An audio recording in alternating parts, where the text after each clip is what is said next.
प्यारे साथियों और प्यारे बच्चों, वर्ष 2026-27 के शैक्षिक वर्ष में आप सबका स्वागत है। प्यारे बच्चों, इस सत्र में इस बार के जो सिलेबस में है अभी तक कोई परिवर्तन नहीं किया गया है, कोई बदलाव नहीं किया गया है। सत्र के शुरुआत में जैसा कि मैंने पहले बताया था कि सत्र की शुरुआत सिलेबस के अनुसार होगी। नया सत्र क्या सिलेबस होगा, तो माध्यमिक शिक्षा परिषद बोर्ड की तरफ से अभी तक किसी भी प्रकार के बदलाव की सूचना प्राप्त नहीं हुई है। यह बताया गया है कि जैसा पिछली वर्ष का सिलेबस रहा है उसी के अनुसार इस साल भी बच्चों को अपनी तैयारी करनी है। तो आइए देखते हैं कि पिछले साल की तरह इस साल भी आप लोगों को क्लास 10th के बच्चों को कौन कौन से विषय हैं और कौन कौन से टॉपिक हैं, वे टॉपिक कितने अंक के आते हैं और उसमें उन्हें किस प्रकार से अपने प्रश्नों का उत्तर देना है, इसके लिए हम यहाँ पर देखते हैं। तो जैसा कि पहले यहाँ पर दिखाया गया है नोट्स के बारे में, यहाँ पर नोट्स के माध्यम से बताया गया है कि 70 अंक की लिखित परीक्षा होगी एवं 30 अंक आंतरिक मूल्यांकन के लिए होंगे, जो आपके सिलेबस के अनुसार से 30 अंक जो मूल्यांकन के लिए होंगे, ये आपके कॉलेज की तरफ से होंगे और ये वस्तुनिष्ठ होंगे अर्थात बहुविकल्पीय होंगे। तो आपको क्या क्या पढ़ना है, बहुविकल्पीय प्रश्नों के अंतर्गत भी जो है हिंदी नंबर 1 पर है हिंदी गद्य के विकास का संक्षिप्त परिचय।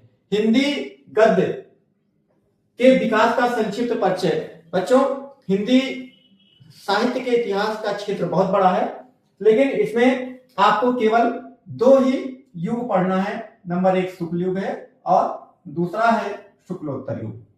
यहां से आपको 5 क्वेश्चन करने होंगे और 5 अंक के लिए होंगे। प्रत्येक क्वेश्चन 1 अंक का होगा, इसलिए यहां पर इस चैप्टर से पहले खंड से हिंदी गद्य के विकास का संक्षिप्त परिचय, शुक्ल युग और शुक्लोत्तर युग, यहां से आपको 5 अंक के प्रश्न आएंगे आपके पेपर में।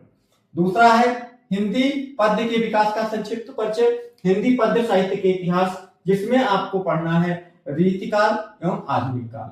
यहां से भी आपको 5 नंबर के क्वेश्चन आपको मिलेंगे, बाकायदा पीडीएफ में मिलेंगे और इस एमसीक्यू के भी माध्यम से आपको इसके हल कराए जाएंगे। तो इस प्रकार से यहाँ पर आपको हिंदी साहित्य के इतिहास के अंतर्गत 10 अंक आपको यहाँ से प्राप्त होंगे। इसके अलावा खंड तीसरे प्रश्न में है काव्य सौंदर्य के तत्व। काव्य सौंदर्य के तत्व में आपके 3 खंड हैं। रस खंड है पहला।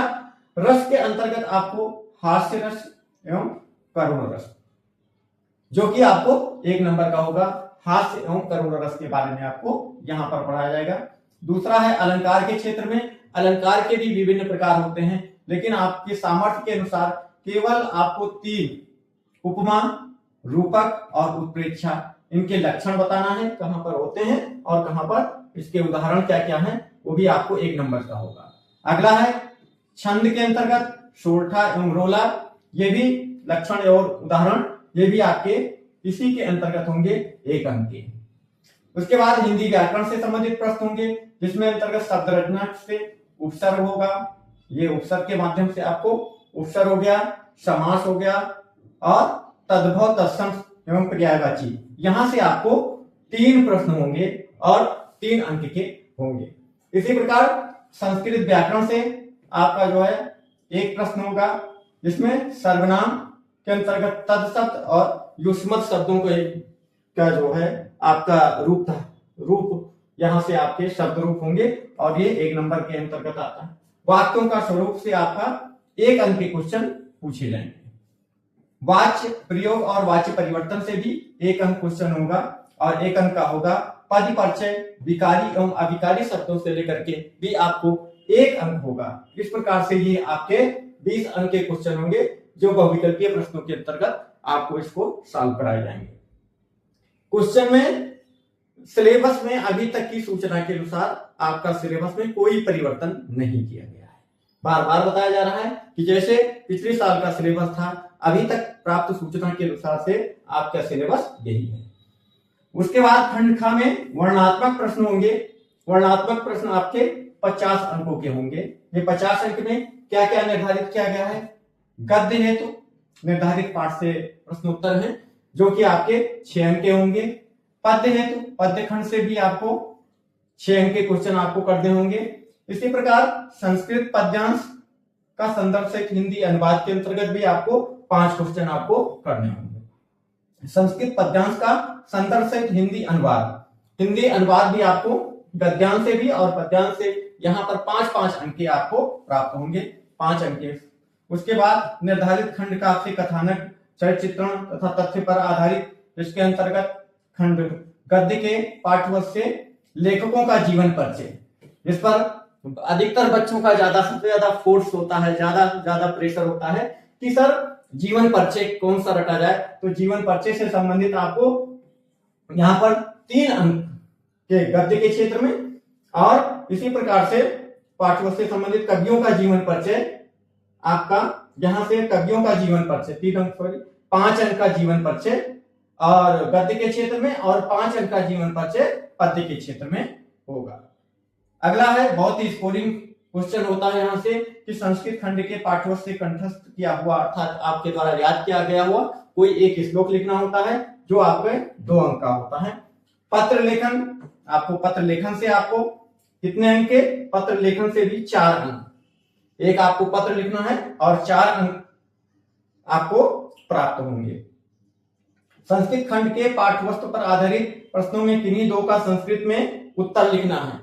जो आपका संस्कृत खंड होगा उसमें से आपके 2 क्वेश्चन आएंगे और 2 क्वेश्चनों का उत्तर आपको संस्कृत खंड में संस्कृत में ही लिखना है। उसका उत्तर भी, प्रश्न भी संस्कृत में होंगे और उसके उत्तर भी आपको संस्कृत में ही देने होंगे। इस प्रकार से आपको यहाँ से 2 अंक प्राप्त होंगे। और एक बहुत ही स्कोरिंग सब्जेक्ट जो निबंध के अंतर्गत होता है, निबंध में वैज्ञानिक, सामाजिक, धार्मिक, सांस्कृतिक ये सभी प्रकार के होते हैं, यहाँ से आपको 7 अंक प्राप्त होंगे निबंध के माध्यम से। तो इस प्रकार से ये आपके सिलेबस की एक पृष्ठभूमि है। इसके पश्चात आपका दूसरे सिलेबस में क्या होगा, कौन कौन से गद्य खंड के अंतर्गत या पद्य के अंतर्गत आपके कौन कौन से चैप्टर्स होंगे जो आपको यहाँ पर दिखाया गया है। और जहां से आप देख सकते हैं कि गद्य हेतु यहाँ पर दिया गया है निर्सार क्षेत्र में। गद्य के अंतर्गत आपको पढ़ना है, सबसे पहला चैप्टर है मित्रता है, रामचंद्र शुक्ल जिसके लेखक हैं। अगला पाठ है ममता है, जयशंकर प्रसाद जी हैं। भारतीय संस्कृत राजेंद्र प्रसाद, अजंता भगवत शरण उपाध्याय जी द्वारा लिखा गया एक बहुत ही निबंध है, बहुत ही प्रिय निबंध है। क्या लिखूं, पद्मलाल पुन्नालाल बख्शी का द्वारा लिखा गया है। हम इसका अध्ययन करेंगे अपने सिलेबस में। ईर्ष्या तू न गई मेरे मन से, रामधारी सिंह दिनकर द्वारा लिखा गया। पानी में चंदा और चांद पर आदमी, जयप्रकाश द्वारा लिखा गया। इसी प्रकार से काव्य है तो काव्य के क्षेत्र में, कविता के क्षेत्र में जो आपका सिलेबस दिया गया होगा उसमें सूरदास के द्वारा लिखे गए जो पद हैं, पदों की संख्या बहुत है लेकिन उसमें आपको कुछ निर्धारित किए गए हैं पद, उन्हीं को पढ़ना है। तुलसीदास द्वारा लिखा गया धनुष, भंग, बनपथ पर, ये आपका सिलेबस है। रसखान ने सवैये और कवित्व लिखा है, इसका अध्ययन करना है। बिहारी ने भक्ति एवं नीति, ये जो है बिहारी के भक्ति की और नीति के लिए बहुत ही प्रसिद्ध है। इनके कुछ दोहे हैं जिसका आपको अध्ययन करना है।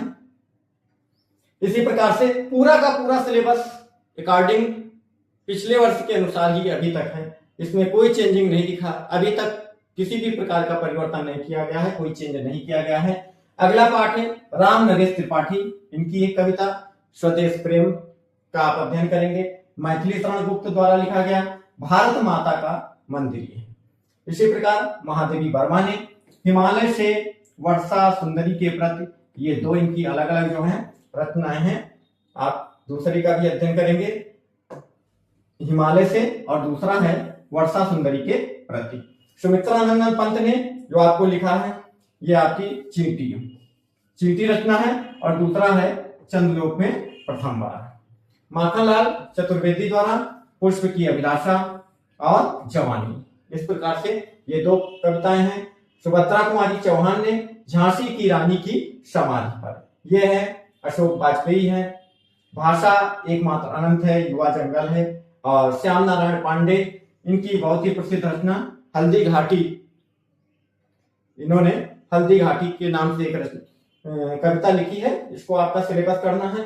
पढ़ना है। और लास्ट में है केदारनाथ सिंह, इनकी एक छोटी सी रचना नदी है।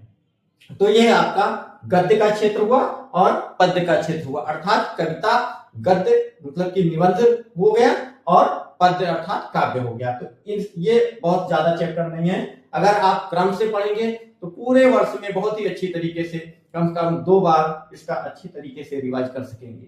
इसी प्रकार संस्कृत खंड में कुछ क्वेश्चन दिए गए हैं। संस्कृत है तो क्या है, वाराणसी है, देशभक्त है, चंद्रशेखर है, भारतीय संस्कृति है, वीरा पीरन पूजते, अरुण श्वेत केतु, संवाद है, जीवन सूत्राणी है और प्रबुद्धो ग्रामीण है, केन क्यों वर्धते, अन्योक्ति विलासा। ये इतने संस्कृत के खंड के काव्य हैं। ये भी पिछले साल की तरह इस साल भी आपको सिलेबस में जो बच्चे पिछली बार दिए हैं या आप लोगों ने इनका ध्यान दिया होगा, काफी बच्चों ने बुक्स भी ले ली होगी, तो वही सब कुछ आपको सिलेबस में है, इन्हीं को देख करके आपको पढ़ना है। अगला एक आपके 3 नंबर के अंतर्गत खंड काव्य होता है। ये जिले के अनुसार खंड काव्य होते हैं। बच्चों जिस प्रकार से आप उत्तर प्रदेश में अगर रह रहे हैं तो उत्तर प्रदेश के किसी एक जिले में अलग अलग होंगे, तो जिले के अनुसार आपको मंडल, जिला के ऊपर फिर मंडल होता है, तो मंडल के अनुसार से ये अलग अलग कुछ चैप्टर्स हैं खंड काव्य के निर्धारित किए गए हैं। इसको बाद में आपको बताया जाएगा कि किस जिले में कौन कौन से खंड काव्य को पढ़ना है और उसके उत्तर किस प्रकार से देना है। तो ये आपका इस वर्ष 2026 और 27 का सिलेबस है। आपको इतने ही सिलेबस का अध्ययन करना है हिंदी विषय में। तो इसके लिए आप प्रॉपर बने रहिए हमारे चैनल ज्ञान दर्शन क्लासेस में, और यहां से आप निःशुल्क हिंदी का अध्ययन करते रहिए। बहुत बहुत स्वागत है, बहुत बहुत धन्यवाद।